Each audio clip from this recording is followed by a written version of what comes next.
Uygun adım. İleri. Marş. İki alıyor.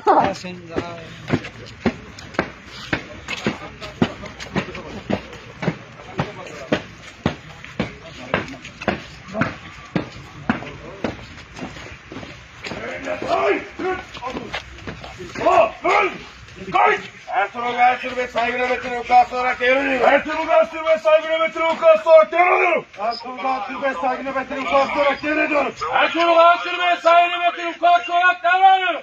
Yani aç. Sağa, sola, dön. Üç adım ileri, marş. Yerlerinize, marş.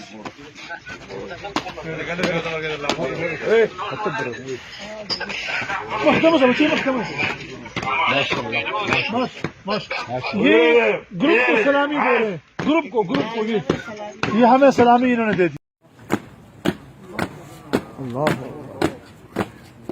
Yerine say, kırk adım.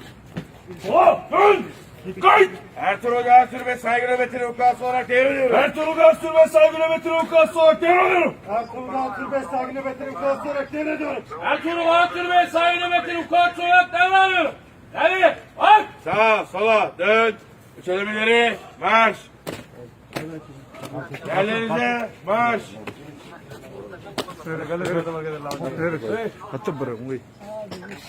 محكمة زمانية محكمة ماشي